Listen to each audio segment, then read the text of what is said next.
और मकर संक्रांति के मौके पर पीएम मोदी ने अपनी गौ सेवा की। पीएम आवास पर पीएम मोदी ने गायों को चारा खिलाया।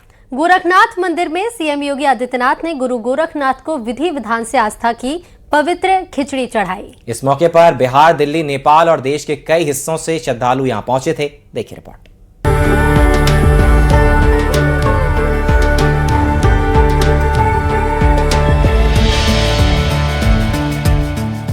मकर संक्रांति पर पीएम मोदी ने अपने आवास पर गौ सेवा की। मकर संक्रांति के मौके पर प्रधानमंत्री नरेंद्र मोदी भारतीय संस्कृति और परंपराओं में रचे बसे नजर आए। पीएम मोदी ने अपने आवास पर गायों को चारा खिलाया। मकर संक्रांति पर गौ सेवा को विशेष पुण्य माना जाता है।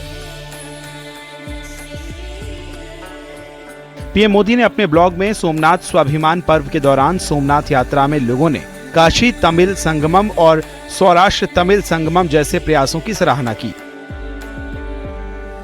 पोंगल के खास मौके पर पीएम ने काशी तमिल संगमम की बढ़ती भूमिका और एक भारत श्रेष्ठ भारत की भावना को मजबूत करने पर अपने विचार साझा किए। वहीं पीएम मोदी ने देशवासियों को मकर संक्रांति, उत्तरायण, पोंगल, माघ बिहू की शुभकामनाएं दी। मकर संक्रांति के पावन पर्व पर गोरक्ष पीठाधीश्वर और मुख्यमंत्री योगी आदित्यनाथ गोरखनाथ मंदिर में महायोगी गुरु गोरखनाथ को विधि विधान से आस्था की पवित्र खिचड़ी चढ़ाने पहुंचे। गोरक्ष पीठ की तरफ से खिचड़ी भोग अर्पित किए जाने के बाद श्रद्धालुओं के लिए मंदिर के कपाट खोल दिए गए। इस मौके पर उन्होंने शिवावतार महायोगी से लोक मंगल, सभी नागरिकों के सुखमय समृद्धमय जीवन की प्रार्थना की है और मकर संक्रांति पर गोरखनाथ मंदिर में गोरक्ष पीठाधीश्वर के मार्गदर्शन में खिचड़ी सहभोग आयोजित किया गया। पूरे प्रदेश में लाखों की संख्या में श्रद्धालु पवित्र धर्मस्थलों में जाकर के अपनी आस्था का नमन कर रहा है। गोरखनाथ मंदिर की खिचड़ी महापर्व को लेकर श्रद्धालुओं में खासा उत्साह नजर आया। बिहार, दिल्ली, नेपाल और देश के कई हिस्सों से श्रद्धालु गोरखनाथ पहुंचे। Bureau report, news 18।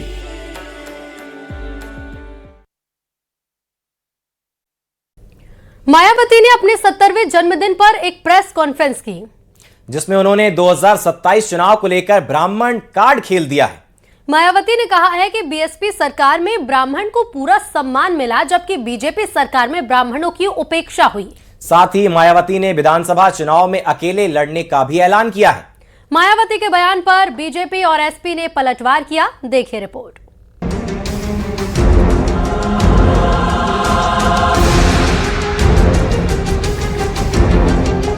पूरे बसपा लग रही हूँ आज मायावती अपना 70वां जन्मदिन मना रही हैं। सीएम योगी आदित्यनाथ और सपा प्रमुख अखिलेश यादव ने बीएसपी सुप्रीमो मायावती को उनके जन्मदिन पर बधाई दी। अखिलेश ने उन्हें भाजपा विरोधी संघर्ष जारी रखने को कहा। वहीं मायावती ने प्रेस कॉन्फ्रेंस में एसपी और बीजेपी दोनों पर निशाना साधा। मायावती ने कहा, समाजवादी पार्टी के शासन के दौरान गुंडों, माफियाओं और अपराधियों का राज था। दलितों का सबसे ज्यादा शोषण हुआ। 2 जून 1995 को लखनऊ गेट हाउस में बीएसपी ने एसपी के साथ गठबंधन तोड़ने के बाद हजारों सपाई गुंडों ने सरकारी मशीनरी का इस्तेमाल करके मुझे जान से मारने की कोशिश की। ये बात किसी से छिपी नहीं है। उनके शासन में सिर्फ उनके अपने समुदाय को फायदा होता है और मुसलमानों का भी शोषण होता है। उनके तथाकथित पीडीए का यही मतलब है। वहीं शिवपाल यादव ने मायावती पर पलटवार किया है। उन्होंने कहा कि मायावती का अस्तित्व खत्म हो चुका है। अब मायावती के गिनती के सांसद और विधायक बचे हैं। मायावती जी का अस्तित्व खुद ही खत्म हो गया है जी। अब देखिए, भारतीय जनता पार्टी के समय में तो मीटिंगें करते, तब मैंने बोला है कि उन्हें सम्मान नहीं मिल रहा है। तो हमने कहा है कि जितने भी ब्राह्मण हैं जिनका सम्मान नहीं हो रहा है, जिनकी उपेक्षा हो रही है, वो हमारे साथ आए, समाजवादी पार्टी में आए, उनका सम्मान होगा। लेकिन बहन जी तो कह रही है कि हम सरकार हम बनाने जा रहे हैं। अब आपने पिछले चुनाव अब देख लिए हैं, उनके कितने एमएलए हैं, कितने एमपी हैं। मायावती ने 2027 चुनाव को लेकर ब्राह्मण कार्ड खेल दिया है। मायावती ने कहा है कि ब्राह्मणों को अब किसी का बाटी चोखा नहीं खाना चाहिए। वैसे भी अब ब्राह्मण समाज को किसी का भी चोखा बाटी आदि नहीं चाहिए और न ही वे किसी की धमकी से भी डरने वाले हैं, बल्कि उन्हें हर स्तर पर पूरा मान सम्मान व उचित प्रतिनिधित्व तथा रोटी रोजी के भी साधन चाहिए। साथ ही इनके ऊपर कोई भी जुर्म जाति आदि नहीं होनी चाहिए, जो ये सब इनकी चाहत अभी तक बीएसपी की सरकार में ही पूरी हुई। मायावती के ब्राह्मण कार्ड पर बीजेपी ने निशाना साधा है। यूपी बीजेपी अध्यक्ष पंकज चौधरी ने कहा कि ब्राह्मणों को लेकर बीजेपी को बीएसपी से सर्टिफिकेट लेने की जरूरत नहीं है। 2027 में जनता फिर बीएसपी को जवाब देगी। बसपा को हमें ब्राह्मणों के प्रति प्रमाण पत्र उनसे प्राप्त करने का अवसर हमें नहीं चाहिए। वो कह रही हैं हम सरकार बनाने जा रहे हैं और हम ब्राह्मणों को टिकट देने का काम करेंगे अकेले। अब तो उत्तर प्रदेश की जनता ही 27 में उसका जवाब देगी। मायावती ने 2027 में विधानसभा चुनाव में अकेले लड़ने का भी ऐलान किया है। अब हमारी पार्टी उत्तर प्रदेश सहित पूरे देश में विधानसभा व लोकसभा का भी आम चुनाव अकेले ही लड़ना ज्यादा बेहतर समझती है और यूपी में जब इस बार चुनाव होगा अकेले ही चुनाव लड़ेगी। कोई गलतफहमी किसी को भी अपने आप में पैदा नहीं करनी चाहिए। बसपा कार्यकर्ता पूरे प्रदेश में मायावती के जन्मदिन को जन कल्याणकारी दिवस के तौर पर मना रहे हैं। वहीं मायावती ने जो विपक्ष पर सवाल उठाए हैं, उस पर सियासी घमासान जारी है। Bureau report, news 18।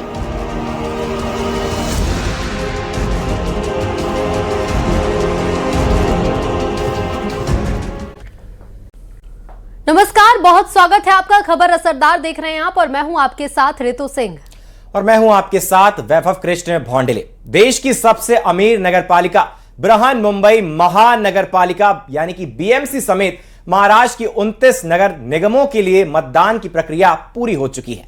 गुरुवार शाम को वोटिंग खत्म होने के बाद अब सभी की निगाहें नतीजों पर टिकी हैं, जिनकी घोषणा शुक्रवार 16 जनवरी को की जाएगी। लेकिन उससे पहले सामने आए एक्सिस माई इंडिया के एग्जिट पोल्स ने मुंबई की सियासत में हलचल तेज कर दी है। आंकड़ों के मुताबिक मुंबई में एक बार फिर महायुति का परचम लहराता दिख रहा है, जबकि ठाकरे बंधुओं की एकजुटता का जादू चलता नहीं दिख रहा। देखिए रिपोर्ट।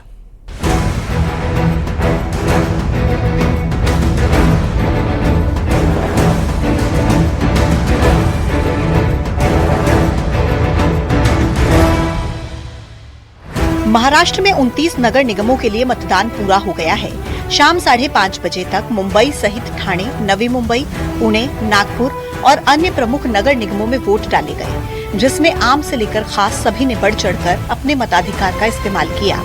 नेताओं से लेकर बिजनेसमैन तक और फिल्म स्टार से लेकर खिलाड़ियों तक सभी लोकतंत्र के इस पर्व में शामिल नजर आए, अपने घरों से निकलकर वोट डालने पहुंचे।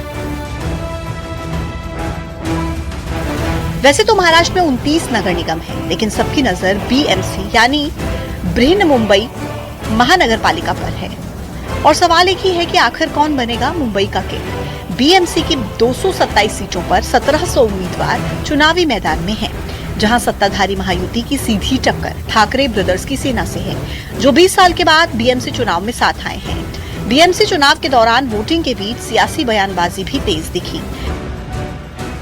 मतदान के बाद जो इंक लगाई जाती है तुरंत वो निकाली जा सकती है।